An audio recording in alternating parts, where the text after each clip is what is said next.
इसी बात को ध्यान में रखते हुए आज अभी इस पार्लियामेंट में 3 किसानों के दृष्टि को ध्यान में रखते हुए बिल्स आए हैं।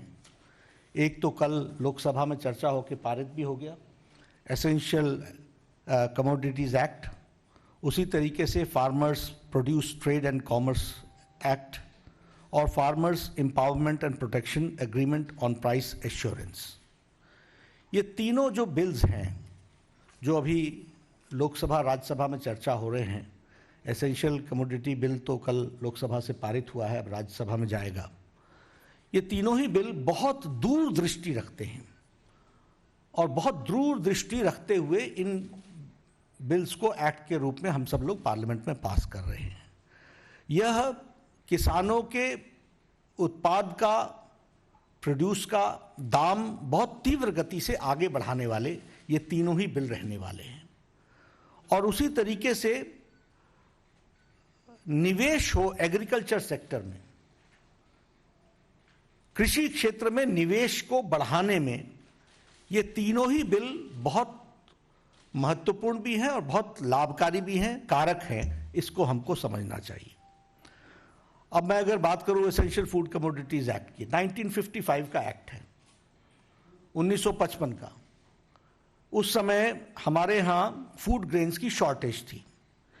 10 मिलियन टन उस समय वीट होता था। आज 10 गुना बढ़ गया है वीट का प्रोडक्शन, 100 मिलियन टन हो गया है। उस समय राइस का प्रोडक्शन जो है अभी 4 गुना बढ़ गया है, उस समय 25 मिलियन टन था, आज 110 मिलियन टन है। उसी तरीके से दालों का लगभग 2.5 गुना बढ़ गया है, 10 मिलियन टन से 25 मिलियन टन हो गया है। तो ये जो बिल आया था वो उस समय था जब शॉर्टेज थी, रेगुलेट करने की जरूरत थी और कोई होर्डिंग ना हो और इसका सही दाम मिल सके, सही समय पर लग सके, इस बात के लिए था। अब इसको डीरेगुलेट करते हुए इसमें कोशिश ये रही है कि एक्स्ट्रा ऑर्डिनरी सर्कमस्टांसेस में, अब एक्स्ट्रा ऑर्डिनरी सर्कमस्टांसेस क्या है? फेमीन है, वॉर है, अकाल आता है, नेचुरल कैलेमिटी होती है। तो इन सब को ध्यान में रखते हुए इस बिल को बनाया गया है, जिसमें ये एक स्मूथनेस आएगी और इसके माध्यम से प्राइवेट सेक्टर भी इन्वेस्ट करेगा, वह भी निवेश करेगा और उसको भी इसमें से एक उत्पाद लेने की इच्छा जाहिर होगी। यह एक इस विषय को हमको ध्यान में रखना चाहिए। उसी तरीके से ये जो farmers produce and trade and commerce का विषय है, इसको भी फार्मर्स को फैसिलिटेट करने का प्रयास है, किसान को सुविधा देने का प्रयास है। सुविधाजनक तरीके से किसान अपने उत्पाद को बेच सके, इसकी व्यवस्था है। और इसका जो मूल है कि अनाज मंडी के थ्रू, अभी क्या है, अनाज मंडी के थ्रू ही बेचा जाता है। यह आपको सुविधा देता है कि अनाज मंडी से बाहर भी आप बेच सकते हैं और आप अपने दाम को तय कर सकते हैं।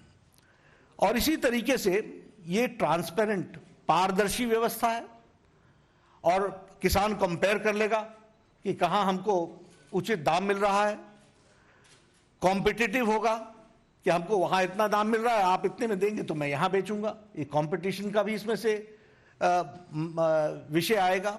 और इसके साथ साथ इस बिल में ये प्रावधान है कि हम इंफॉर्मेशन ऑफ प्राइसेस देंगे। और इंफॉर्मेशन ऑफ प्राइसेस यानी हम सूचना बताएंगे कि कहां किस जगह पर क्या प्राइस चल रहा है। और इंटेलिजेंस मार्केट की इंटेलिजेंस यानी आगे चल करके क्या होगा, क्या दाम होगा, क्या दाम होने की संभावनाएं हैं, इसके बारे में भी फ्रेमवर्क डेवलप किया जाएगा जो डिसेमिनेट करके यानी वो लोगों तक पहुंचाने की उसकी व्यवस्था होगी।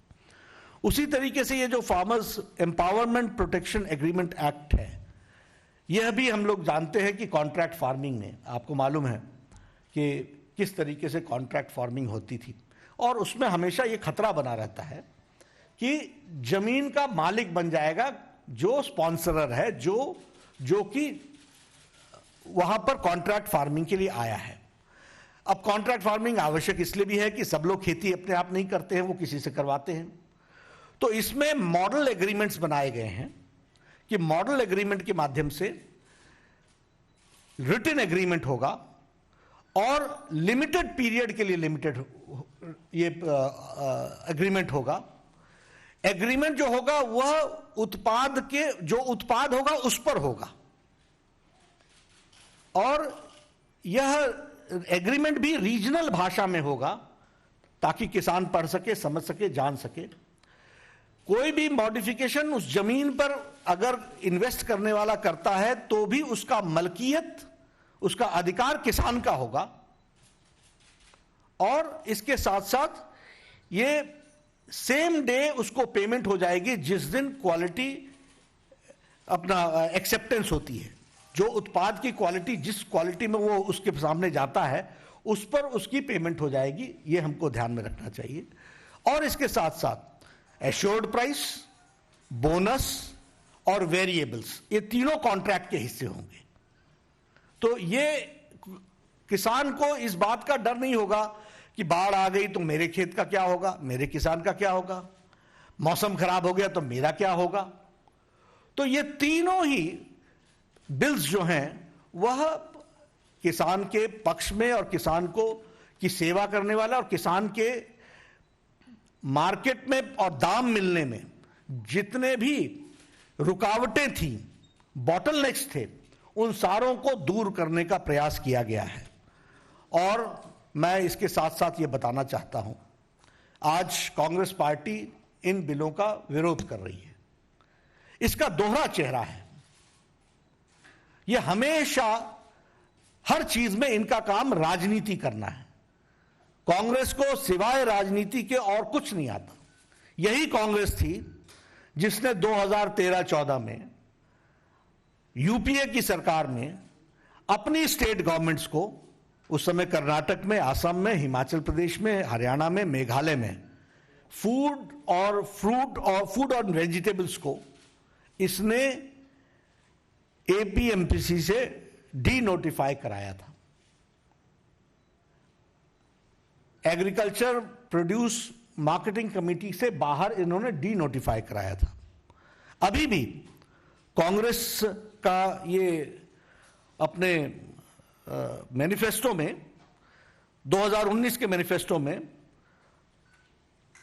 वो बड़े स्पष्ट शब्दों में पैराग्राफ 11 में लिखते हैं कि Congress will repeal agriculture produce market committees act and make trade agriculture produce including exports and intra state free from all restrictions.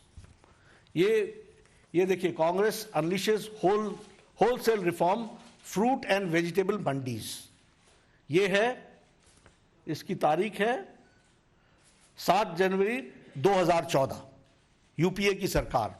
फिर लिखती है D listing veggies fruit from APMC act for checking prices. और उसके बाद अपने manifesto में 2019 में लिखती है Congress will repeal the agriculture produce market committees act and make trade agriculture produce including exports interstate trade free from all restrictions. उसी तरीके से पैराग्राफ 11 में लिखते हैं, 21 में लिखती है The Essential Commodity Act 1955 belongs to an age of controls.